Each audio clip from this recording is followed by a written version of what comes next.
everyone, I just finished reading The Yoga Girl. So this book is written by Rachel Brathen. She has an Instagram account called The Yoga Girl. She's very popular in the yoga world. And I bought this book because I'm also into yoga. And not that I'm a fan of her, not that much.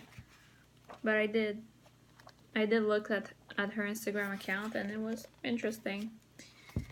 So I finally finished reading it. Did I like it? Yeah, I did like it. Even though it's not the typical book that you would say belongs to the yoga philosophy, which is more like deep like crazy, like all those books, Patanjali's Yoga Sutras, and what's it called? Yoga Mala. It's obviously not that, but it's written for everybody, and it's very personal. She tells her story, and when you read it, you could totally relate to yourself, to your everyday life. The book is very easy to read, and there's a bunch of pictures. So in every chapter, she writes maybe 2 pages from her own life experience. Then there's also, so here's chapter 1, for example. Yoga every damn day. So she writes a little bit about her experience. Then she gives you kind of like some key points or some tips. For example, when you first start practicing yoga regularly, you'll have some important realization. Number 1, this is much harder than I thought. Number 2, it also feels much better than I thought. So basically, her ideas in key points. Then she gives a sequence. In every chapter, she gives a yoga sequence. So that's a vinyasa. Oh, it's sun salutation.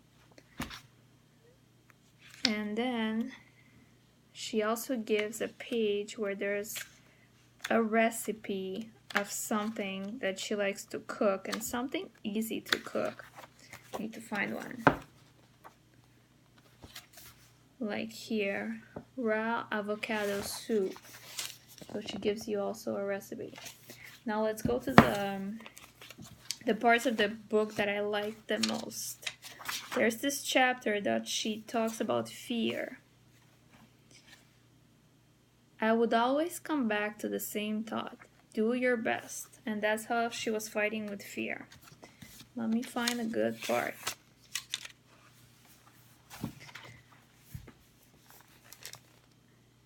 I have had to overcome many, many fears along the way. For every big new thing, there has been this little voice in my head saying, "This is scary." We all have this inner cautionary voice, and succeeding and evolving is all about how well we manage it. I started teaching yoga at big events involving more than 500 people at a time. That was scary. I started sharing my classes online. That was scary. I taught at the biggest yoga festival in the world. That was scary. I shot a DVD. That was scary. Reporters for big magazines interviewed me. That was scary. I flew across the world for meetings with powerful executives about my brand. That was scary. I was interviewed on TV. That was scary. I demonstrated yoga on stage with the King and Queen of Holland on live TV in front of 10,000 people. That was scary. I moved to a tiny island just to be with a man that I'd known for only 5 days. I said yes when that same man, who turned out to be the love of my life, asked me to marry him. I signed the contract for our first house. I started a business. I wrote a book. All of these things have been the scariest and the most wonderful moments of my entire life. I said goodbye to people in my life that I never in a million years thought I'd have to say goodbye to. I found myself faced with 1,000 scary moments.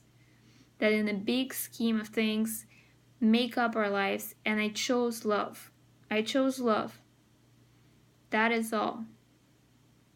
And here's one of the scariest things of all, welcoming all of the beautiful souls who have made the decision to come to take my classes throughout the years. Okay, so there you go. And it's kind of interesting. It just makes you understand how everybody has fears, right?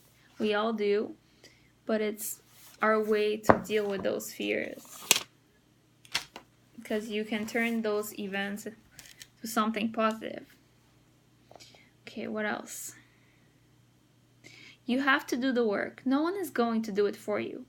Don't hold back.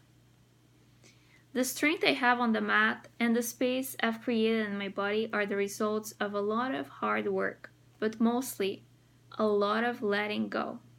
We hold so much emotion in the body. Practicing yoga is releasing. That's why it's so difficult.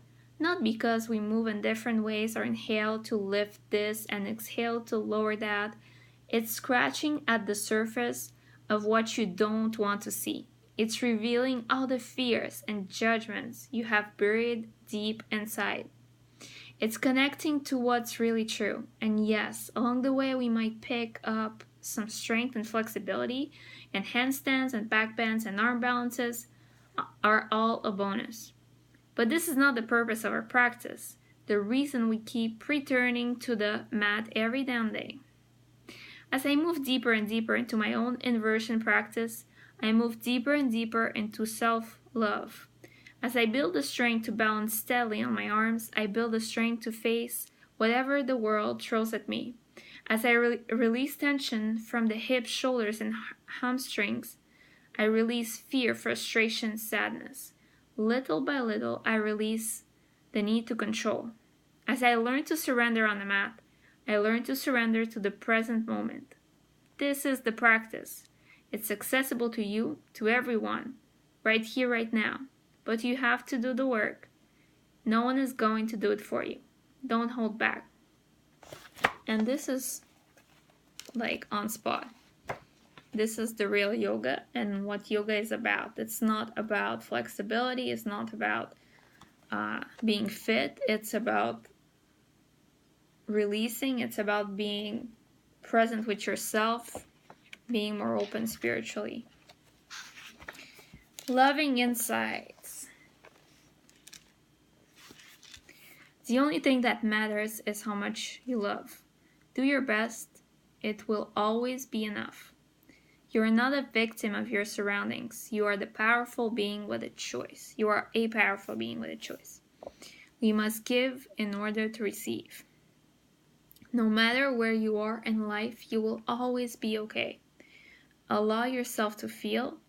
Love what is. Don't judge. Don't label. Love, just love. Yeah, this is about it. At the end, she talks about meditation. And she covers pretty much a lot of different yoga poses, inversions, back bends, core, strength. Basically most of the basic stuff. Thank you for watching, and let me know if you have read it and what you think. Alright?